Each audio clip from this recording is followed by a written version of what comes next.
made these comments during a joint press conference in Cairo with Djibouti's Foreign Minister Mahmoud Ali Yusuf, where he also welcomed Sudan's Foreign Minister Ali Youssef Ahmed and UN Senior Humanitarian and Reconstruction Coordinator for Gaza, Sigrid Kaag.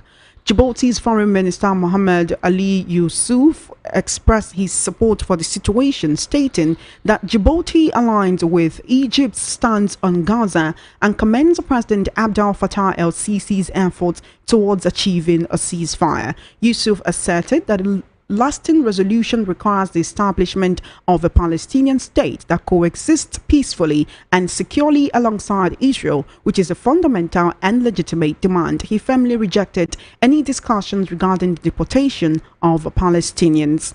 Meanwhile, Canada will retaliate against President Donald Trump's new tariffs with 25% levies on a raft of U.S. imports, according to Prime Minister Justin Trudeau, who also warned Americans that Trump's actions would have real consequences for them. As relations between the longtime allies who shared the world's longest land border reach a new low, Trudeau told the news conference he was slapping tariffs on $107 billion of U.S. goods. These tariffs will take effect on Tuesday, the same day as Trump's tariffs.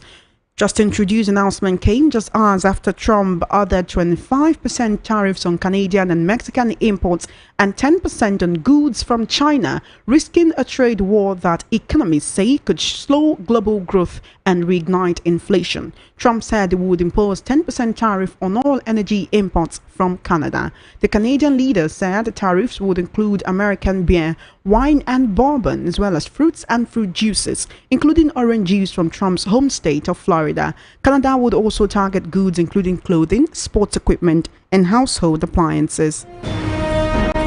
South African President Cyril Ramaphosa responded today to United States President Donald Trump's threat to cut off aid over the alleged mistreatment of white farmers, denying Trump's claim that authorities were confiscating land. He noted that South Africa is a constitutional democracy that is deeply rooted in the rule of law, justice and equality. He added that while the U.S. was a key strategic political and trade partner, it did not provide significant funding to South Africa besides a major HIV/AIDS relief program. His statement comes after Trump wrote on Truth Social on Sunday that he would cut off future funding to the country until there was a full investigation into allegations that South Africa is confiscating land and mistreating certain classes of people.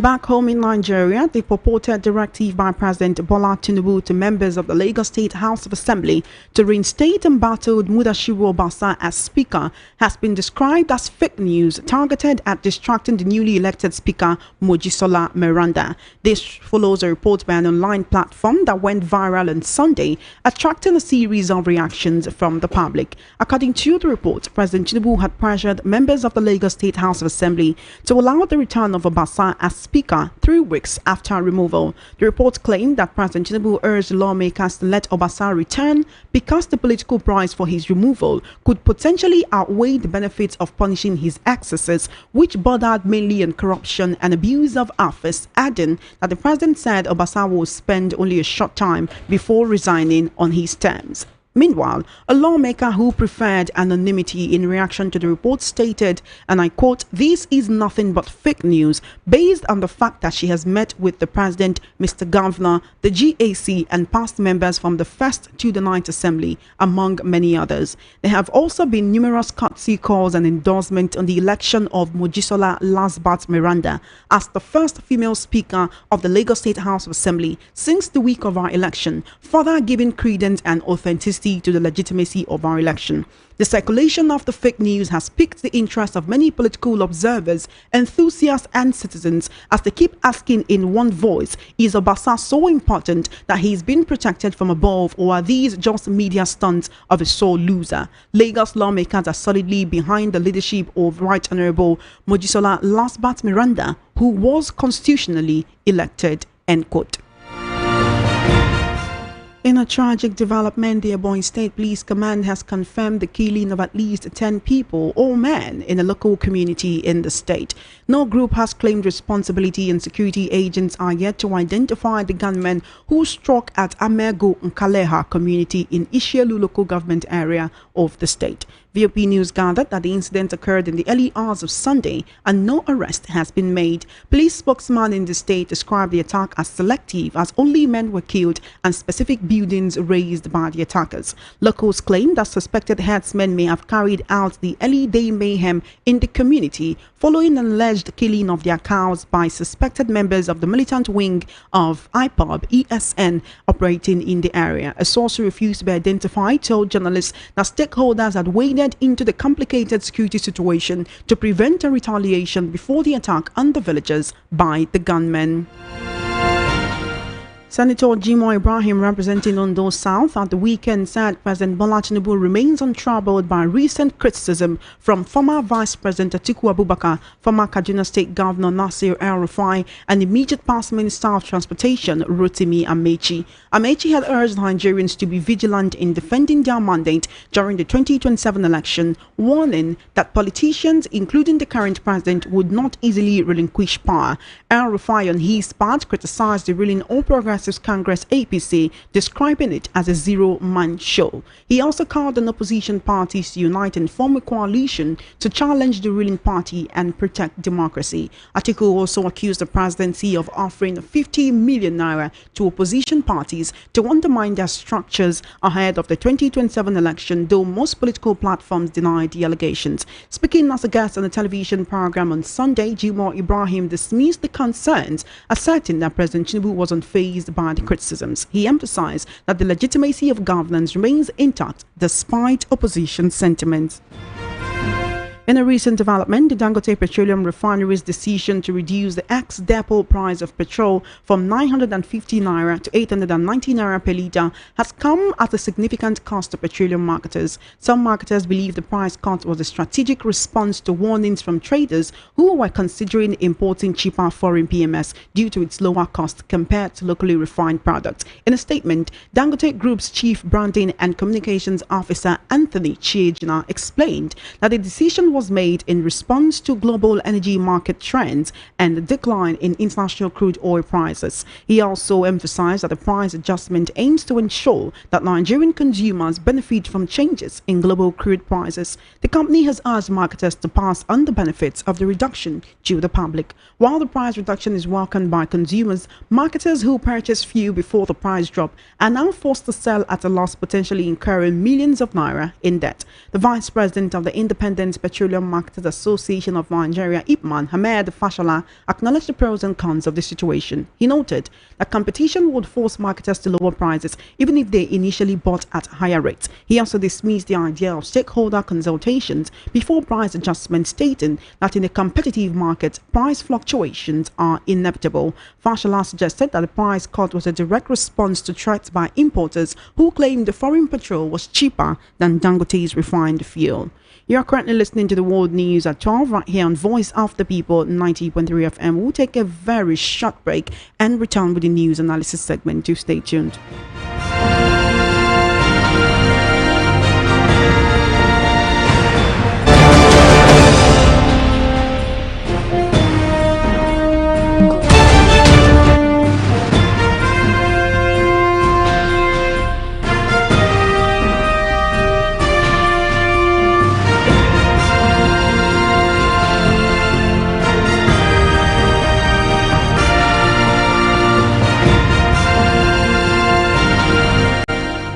Welcome back. You're currently listening to the World News at 12 right here on Voice of the People 90.3 FM. We'll now head into the news analysis segment where I have Mr. Chukuma Okoro. He's a veteran journalist with many years of experience as well as a political, social and national affairs analyst. Welcome to the World News at 12 and thank you for joining me.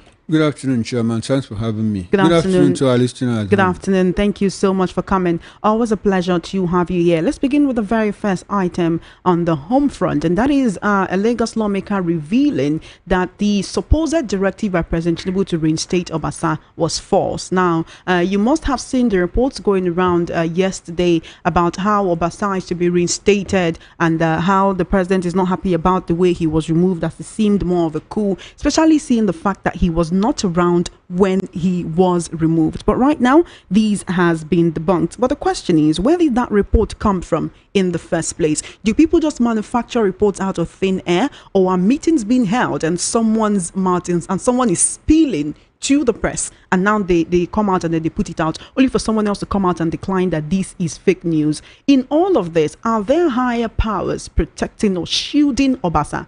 Because when this whole thing happened, many people were more focused on the fact that he was impeached as speaker and not the part of misappropriation of funds that supposedly led to his impeachment. I don't know if you also saw the report by People's Gazette of how the First Lady is brags that she's shielding him from EFCC prosecution. Is Obasa being shielded by the powers that be? Chama, it's a lot. It's a lot. There's a lot of complexities involved in what's going on because, as a matter of fact, what we are dealing with, no traditional medium has reported that. But we get feelers and filters from quarters, close to the operators themselves. And if you begin to put one and two together, you discover that, look, there must be, like we normally say in our traditional language, that there is no smoke without fire. What it tells you is that for every rumor, there's somehow an element of truth. Now, I say that in the light of the fact that when Obasa was removed from office, when he was impeached, he came back and said he was removed from office, that he was not impeached. And we understand that rather than coming to Lagos, was in the US when he was impeached or removed. He flew to Abuja. He was in Abuja when his colleagues that went to be with that went to see the president. He was in Abuja. He didn't attend the meeting. But we also understand that at a point he went to Aso Rock, but didn't meet the president, but met someone else. Now, after a while, we got feelers, information that, look, this person that has been impeached and removed from office, Choma, the proper thing to do is, on what allegation? On allegation on basis of corruption. The next convenient thing, the next reasonable thing to do was for the anti-graft agencies to invite him to answer questions. That didn't happen. And after a while, we hear that, look, the First Lady said, look, I'm the one shielding him because Agege is very strategic to the politics of Lagos State. And we don't want, Obasa to start making trouble. Some analysts are alleging that this might just be media stunts of someone those things are not media stunts. I'm coming. Let me land my thought. Now we also understand that the day that Obasa was supposed to resume purportedly as the speaker that he claims he is, he didn't show up. Now Miranda reported and assumed position as speaker.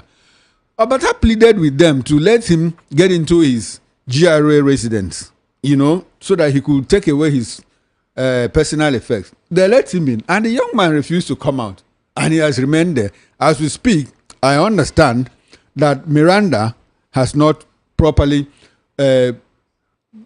resumed, residence in the speaker's house. There's an official residence for the speaker. It is still being occupied by Obasa. Now, Choma, in all of this, when Obasa was impeached and the guy started talking tough, I said something. I said it on TV. I said, look, this guy he's been in parliament for 10 years. He's been in parliament for 10 years, and this is his third time as speaker. You might have said that the president made him. Underdogs also spring up, and they spring elements of surprise here and there. We have seen Choma masters, servants becoming bigger than their master. So it will be a sort of nonsensical for me, nonsensical and unsensible for someone to tell me that, look, you can just wish away a damage that Obasa could do to the politics of Lagos State. As a former speaker, as a citizen speaker. And that is exactly what is playing out.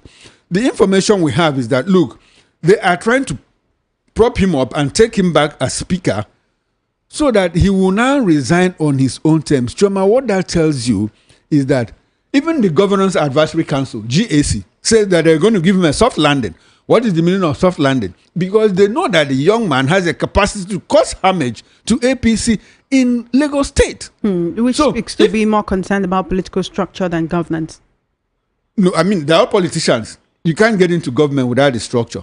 And so if this young man takes a chunk of the political structure that he has built around himself for the past 10 years, don't you think it will affect the fortunes of APC in 2027?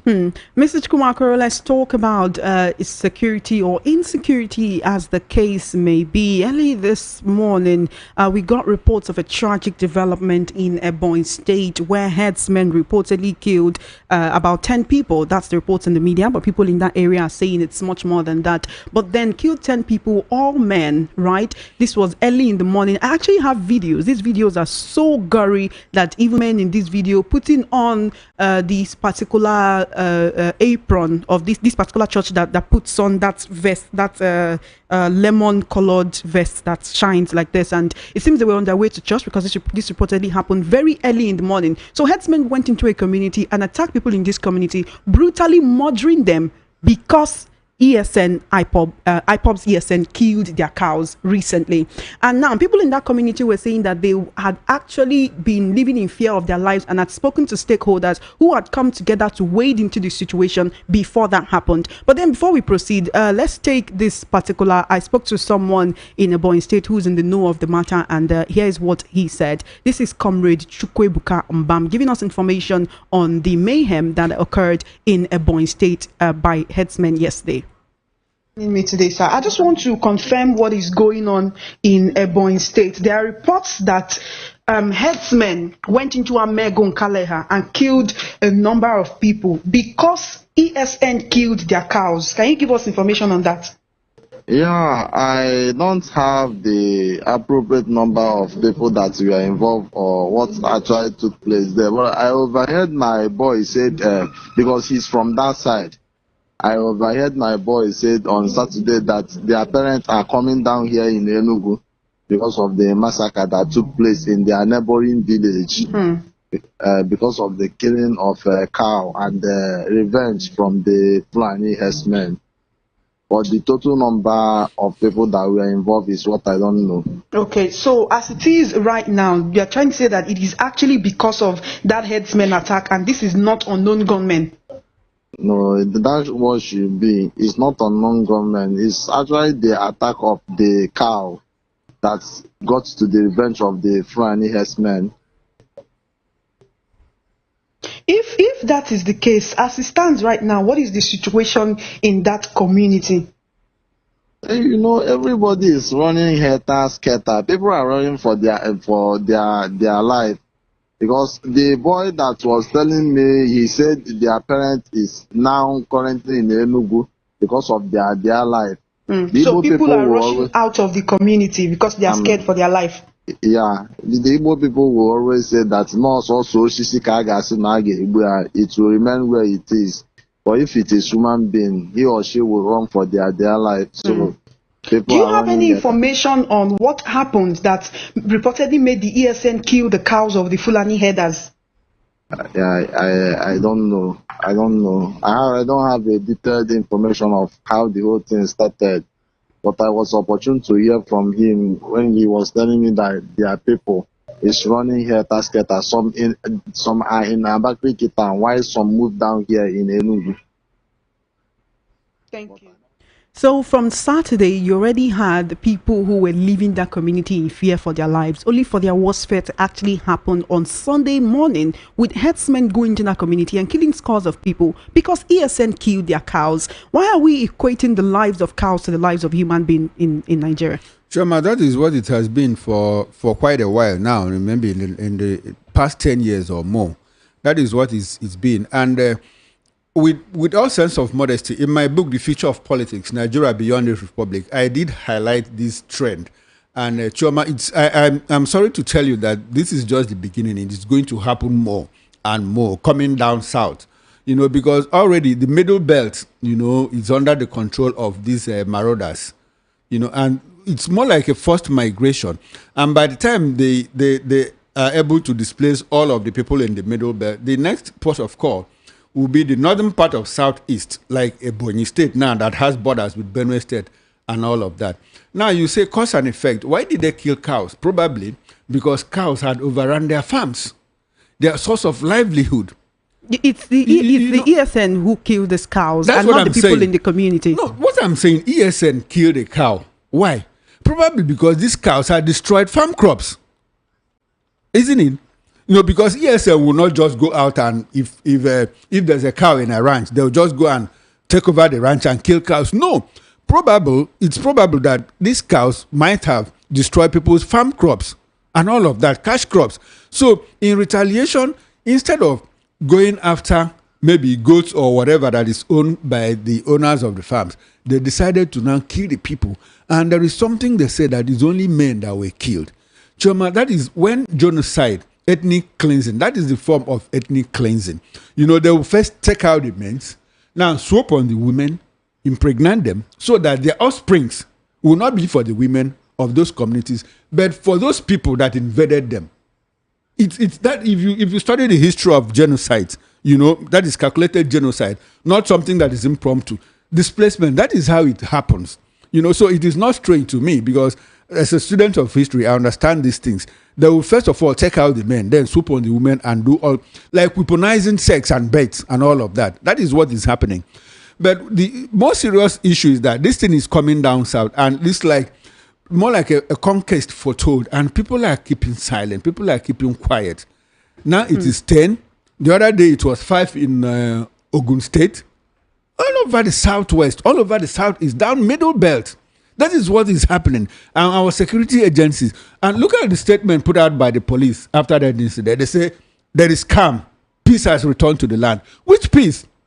People have decided their communities. So which peace are you talking about? It's just peace of the graveyard. Choma, we understand that some communities in the middle belt have been chased out, ethnic cleansing, and those communities renamed by a certain group of people. Yet we have intelligence. We devote so much money to the Ministry of Defense and all of that. And they're asking for more. Looking at the spate of insecurity in the region, would you say that is the reason why these herdsmen were so brazen as to go on such an attack? Because they know that nothing won't happen, which is why I started with the question, are we equating a cow's life to that of a human? In other areas, you would say, okay, this is herdsmen, these are bandits. At this particular point, these are herdsmen who walk about with weapons. And many times you ask the question, why do they walk about with weapons? And the response will be, oh, in case someone tries to attack them or to kill their cows. But right now, this weapon is being used on the community that is hosting them in order to actually help them so that their cows can find grass to eat. Choma, what should bother you more is that these same people that are carrying assault rifles, AK-47 and all of that the government doesn't find it convenient, to designate them as terrorists. Because if they do, they will be compelled, there will be this sense of commitment by law to go after them. Designate them as terrorists or or disarm them. No. See, because it's everywhere, even right here in Lagos. You can see herdsmen walking about and they're holding their weapons with their arms. They will go into your street, their cows will defecate all over your street and mess the whole place up. Choma, what I'm trying to explain to you is that the government finds it inconvenient to designate them as terrorists, because if you designate them as terrorists, it will be a commitment to action on the part of government to go after them. I don't know if you understand. It's like when there's a genocide somewhere, the foreign powers are not very quick to say this is genocide, because the moment they designate it or denote it as terrorism, as a genocide, it will be a call to action on their part, which if they fail, they will be held to account. That is what the government is doing. The government finds it convenient to say, look, IPOB is a terrorist organization, but they cannot say herdsmen that are carrying AK-47 assault rifles in the open. They cannot say these people are terrorists. So it makes the government, like what has happened now is that the police just went there and said, oh, look, there is calm in the land. If there were terrorists, now the army will have to come in. But unfortunately, even if the army comes in, what are they going to do? Because the army high command is also in the hands of the same people that we are talking about. So it's a clear and present danger. And like I said, I don't know what the governors of the Southeast are doing. This thing will happen, Choma. This is not the first time it's happening in Ebonyi State. This is not the second time. Off the cuff, I can remember like 4, 5, 6 times that this has happened. And yet it seems that the government, which is supposed to be in charge of administration of the state, seems to be sleeping when it comes to issues of security. At a point, Autumn gave up in Benue State. It became an altercation, verbal war between him and President Muhammadu Buhari. And where did we get to? Nothing came out of it. But if the federal government is not doing anything to disarm these herdsmen, because it looks as if, they have legitimate reasons for carrying about these weapons, what about the governors of these states in which these herdsmen are present? No, the governors cannot. They are not in control of the security apparatus in the states. They cannot. But you cannot make laws to ensure that anyone coming into your state, that they have ranches in this state and they don't have to actually move about. So who is going to implement that law? Who is going to effect the force? Is it not the police? Meanwhile, the CP doesn't take order from you. If you call the CP says, okay, let me talk to my IGP. And the IGP says, go ahead, look the other way. So the state governors cannot designate herdsmen that there are certain places you don't go. Would you expect to go to Ikoyi? Would you expect to go to Banana Island and see cows walking about? Choma, there is something I want you to understand. These things are based on laws and principles. You designate a particular place as a ranch and say, don't move your cows into a particular place. They move those cows into a particular place. Who is going to enforce it? Is it not the police? Who is in control of the police? That's what I want you to understand. So the governors are hamstrung. There's nothing they can do.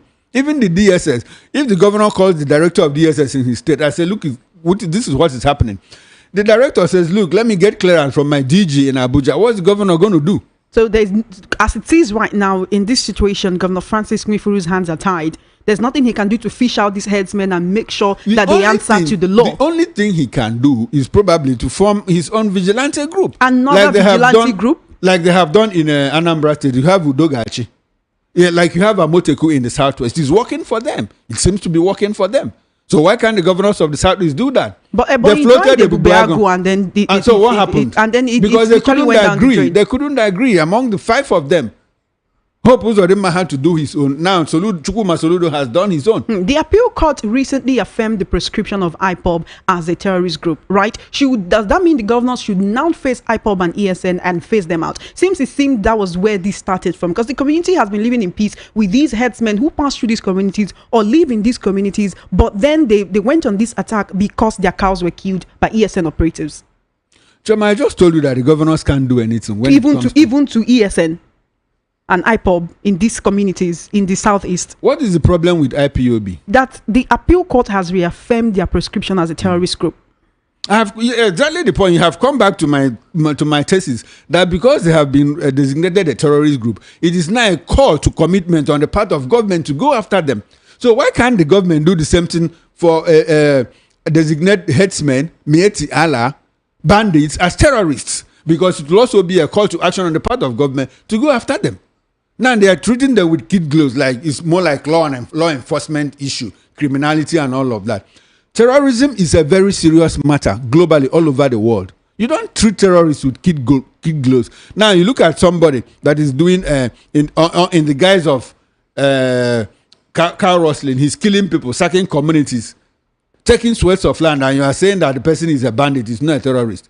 No, that is where the problem is. And it begins to call to question, interrogate the intentionality of government in fighting insecurity. If you put these things in proper perspective. Sources in the community say that after the cows were killed and people were fleeing in danger for their life, that actually stakeholders within the community were making efforts to make sure that there will be no reprisal attacks. But yet this happened. Choma, these things happen every other day. It's a pattern now. You should know the pattern. What happened in Okpa Binimbo? The police got information that there will be a reprisal attack, and when the people got information and told the police said they were working on it. On the day this thing happened, the governor was on phone with the former president for close to 4 hours because the CP said, please get clearance from Abuja. And eventually, when the governor couldn't reach the president, he tried again. By the time he mobilized his a section of the police that maybe listened to him, probably he had some form of reasoning with the CP. By the time they got there, the attackers had gone. They started arresting villagers in Okpa Binimbo in Enugu State. So it's a pattern. Even in Benue State, it happens. You call the military will not respond in good time. By the time the military gets there, people have been killed. They start questioning the natives. So it's a pattern. We've had repeated cases of herdsmen attacking various areas across the country, even in the southwest, and Motekun have been recruiting more men into the fold to actually combat the spate of these attacks by these herdsmen. Up till now, if they cannot be designated as a terrorist organization like you are proposing, which is why I go back to what about disarmament? Making sure that whoever you are moving with your cows, even if you want to have any weapons, it should be something very light and something that cannot cause mass harm. Because going into a village and these are not the people who killed your cows. Choma, are you aware that some of these rifles used by these people in some parts of Abia State, some of these rifles, when they were recovered, they had Nigerian Army inscription. Are you aware? So who is going to disarm them? The only time it's convenient for the government to disarm people is, if there's a community crisis, like in Okwama in Delta State, or in some parts of the southeast or southwest, they simply go and disarm people. Who is going to disarm these people? The person that armed them or what? So it's a difficult call. I say it's a clear and present danger. More like a conquest foretold. But like I said, people are confused. The whole thing is so complex. You talk, and nothing happens.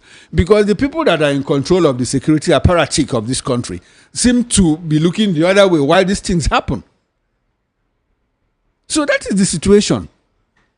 So who is going to disarm them? Is it the military? The military that is even the chief of the ONSA, Office of the National Security Advisor, the NSA himself, Nuhu Ribadu, the other day said, look, some of the equipment of the arsenal military arsenal used for criminality is gotten from the Nigerian army. So who is going to disarm them? That is the problem. So Nigeria has a lot of work to do when it comes to issues of security and insecurity. Thank you so much, Mr. Chukwuma Okoro, for joining me on the World News at 12 this afternoon. Our time is fast spent and we need to go. Thanks very much, Choma. Thanks for having me. Always a pleasure to have you here. You have been listening to the World News at 12 right here on Voice of the People 90.3 FM. Just before we wrap up, let's take a look at the top stories again. You heard that a Lagos lawmaker has reviewed Tinubu's directive reinstating Obasa is false. Police confirm killing of 10 persons by assailants in Ebonyi community. Petrol marketers reveal NNPC to reduce fuel price, and Egypt rejects displacement, unveils Gaza reconstruction plan. And that is a wrap on the World News at 12. My name is Chioma Innocent. Please follow our social media handles at VOP 903 FM. For coverage of your live event and brand news mentioned on our news bulletins, do send a mail to news@voiceofthepeople.ng. Good afternoon and thank you for listening.